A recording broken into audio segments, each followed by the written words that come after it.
So I have a list here of all the disclosures my son made to me. I will elaborate on some of the incidences that I recall. But yeah, it's so traumatizing writing this down. Just as and when he would tell me, I would just write down exactly what he told me. And we went on holiday for a couple of weeks, and more disclosures were coming out because he obviously wasn't seeing his father, who was trying to prevent him from speaking. So it starts with Daddy put wink in Baba's bum bum. Daddy put finger in Baba's bum bum. Baba put finger in Daddy's bum bum, and we were walking while he was telling me this, and he was showing me his thumb, which, I mean, all of this is just horrendous. Daddy naughty camera. Daddy give me medicine. Baba suck Daddy's wink blue ice cream. On this occasion, for a number of days while we were on holiday, he would ask me for blue ice cream. Morning, noon, and night, he would ask me for blue ice cream. And I couldn't understand it. I just thought it was just a kid thing. But eventually we went, when we were on holiday, and I got him some blue ice cream, and I gave him the tub, and he looked at the tub and looked at me and said, Baba sucked Dada's wink blue ice cream. And that's basically all he wanted to tell me, is that's why he was asking me for the blue ice cream so much. So, and then he threw the blue ice cream away. He didn't want anything to do with it. So my poor son was trying to tell me and illustrate so cleverly and so clearly what was happening to him.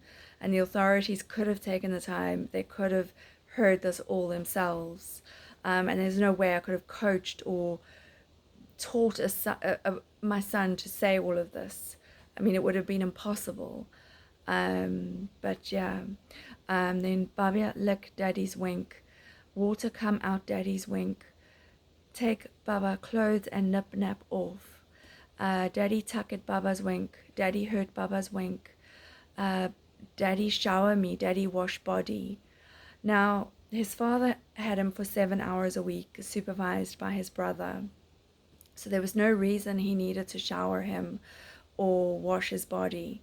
There was just, unless, there was just no reason in the time that he had him to shower and wash him. Daddy pinch Baba's wink. Daddy burn Baba feet with fire. Daddy burn Baba leg fire. Daddy throw skeleton fire. Daddy throw ghost fire. Daddy throw Baba fire. Mama go fire. This happened a lot when we were in the pound store. It was Halloween at the time, and he would just run around in a panic around the pound store and tell me all these things. And he actually showed me marks on his legs and his feet. His father would, from what he told me, burn him very lightly, but I mean, it was enough to terrify a 3-year-old. Daddy put ghost on face, so obviously his father was wearing ghost masks, which he would show me in the pound stores and be in a panic. Say ghost and pumpkin will get you. I'm scared, Daddy. Daddy ghost. Ghost will get you. Daddy run. Baba ghost. Baba run. Baba cry. These were just all the words that were coming out as he was demonstrating to me. Obviously his father was chasing him with these horrible costumes on, and I can't even imagine how terrifying that is for a baby, without his mother to even comfort him. It's just zero protection. Now this Daddy cut neck, Daddy cut eyes, Daddy cut head, and we were sitting on the counter and I was cooking, and he took a knife. It wasn't a sharp knife, it was just a normal food knife, and he started hitting his neck and hitting his eyes and hitting his head, and he said, Daddy cut neck, Daddy cut eyes, Daddy cut head, and he was doing it really sore. And I was like, I just grabbed the knife from him. I was like, what are you doing?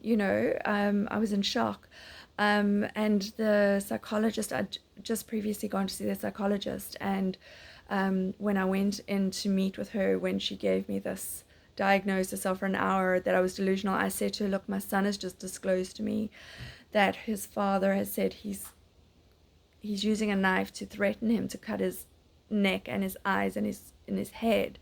And the psychologist just glared at me as if say, I don't know, she just glared at me as if I'd made this up, or I was just grabbing at straws, or just desperate. But I was desperate to protect my son. I was desperate to stop this abuse. Um, but I wasn't making anything up. I was just telling her, you can't do this to me. You can't tell me I'm delusional. I'm telling you the truth. My son is in desperate need. He needs to be protected. But the opposite was happening. He was getting more and more exposed. Um, so then Daddy put finger in throat, Baba sick everywhere. Daddy pinch nose very sore. Daddy scrub hands. Daddy wash mouth. This was obviously after the activities that he had to wash him everywhere. Daddy shower me. Daddy bite Baba's finger sore. Daddy pull Baba's hair. Daddy hit Daddy's head on Baba's head. He used to show me his dad would headbutt him. Obviously to threaten him, I suppose. I don't know. I'm not going to try and interject as to what the reasons were for this horrific treatment of a baby. Daddy put finger in belly button very sore. Uncle David have camera. Uncle David take picture Daddy and Baba Daddy naughty. So I don't know if Uncle David was filming all this. And just on the point of Uncle David,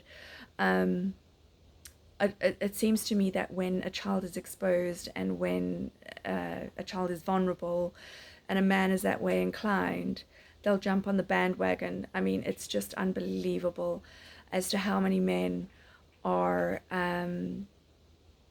into this kind of child abuse and will take every advantage. And then obviously his uncle knew that my son was not protected, and they were taking videos, it seems, and I'd love to get hold of these, but I presume, I'm sure they've been deleted. So yeah, my son started disclosing about his uncle as well, as hard as it is to believe. So Baba lick Uncle David's wink. Uncle David put finger in Baba's bum bum. Uncle David tuck it wink. Water come out Uncle David's wink.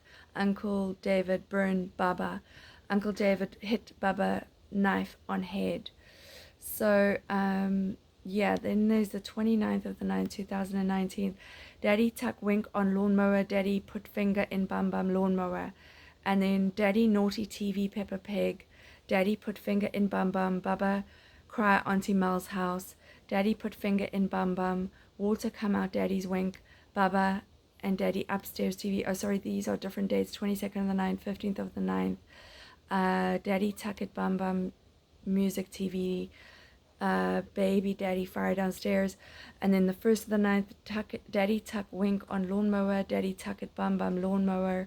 He had a ride on lawnmower. Daddy tuck it wink restaurant.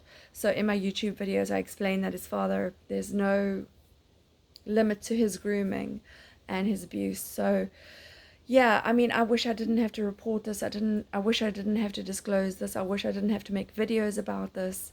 I wish this had ended at the time. I was under the impression that the authorities were there to help, to protect, to do what was in the best interest of the child. But from what I've experienced, it's been the complete opposite. So yeah, I was getting these disclosures, and I explain more in my YouTube videos in more in depth how I got to the point where I decided to run away to protect my son. And I'll never regret it. And the only regret I have is that I stayed in touch with my family, who eventually reported us they reported us pretty soon after 3 months. And then I managed to stay away for another 3 months. But they had their own agenda to bring us back. And unfortunately, that was my biggest mistake, is staying in touch. And God told me, forget your father's house all the time, the whole time I was there. And I wrote my mother's number. I opened my Bible and wrote my mother's number down in the Bible on page 666. And I was like, when I looked at it, when I got back from South Africa, I couldn't believe that I'd written a number down. It was like God was just highlighting to me, just stop staying in touch with them. But unfortunately, I didn't listen. So yeah, we were brought back, and I didn't see my son again for 2 years. There were disturbing reports about my son's behavior coming from his father's house. I have another document that I've written. Again, another huge regret. I saw my son a couple of days after I came back because I was in jail, maybe 3 days after I came back. Um, and I should have reported everything that I witnessed at his father's house. And I would say to any mother, if you're involved in the courts and social and all that, just report everything, because you are telling the truth and it's eventually going to come out, and then you have a witness of everything that you've reported.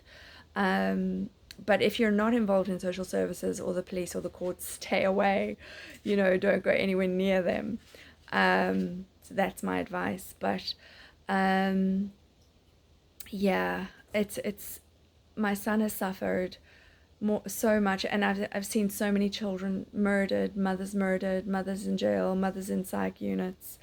Um, and this is not to say that it's only fathers that are abusive. There are mothers as well.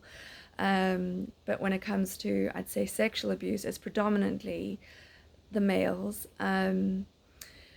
But yeah, no, I mean, mothers who enable and protect, and such as my family, and protect these guys, are just as guilty. So, but yeah, I'll end it there because my phone is running out of space.